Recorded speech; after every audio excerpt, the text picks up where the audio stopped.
Sawa. Kehal. Unamjua huyo? Mtu mzito. Ndio mwenyewe bwana. Mavuto. Mtu mzito. Nimekwenda Kibaba nikizaliwa. Wewe mtu mzito sana. Bwana. Mimi bwana. Sawa. Naelewa Kibaba. Ndugu zangu umealikwa. Mashaallah. Umealikwa. Mzito ndugu yangu.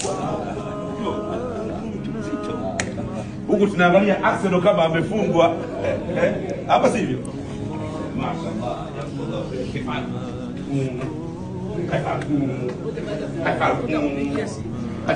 Mtoto wa tajiri huyo. Mtoto wa tajiri ni tajiri, unipe hela leo. Sawa? Ana shida. Hii ndio mialiko mizito. Bana. Mashaallah. Bahasha umenambia bahasha. Bahasha. Kama mapema. Kwa hiyo unapiga bahasha mbili leo. Bahasha na bahasha mkono. Umealikwa. Tazama vitu vinawekwa hivi. Hii ndio futari sasa tunaandaa. Bado muda hujafika. Mashaallah nimesikia raha kuona hapa. Na mapoti. Ndio. Tunakaa Kiarabu, sisi ni Waarabu, ni Mwarabu mwenzenu. Mwarabu wa tendo la mwisho. Mashaallah. Sema hala.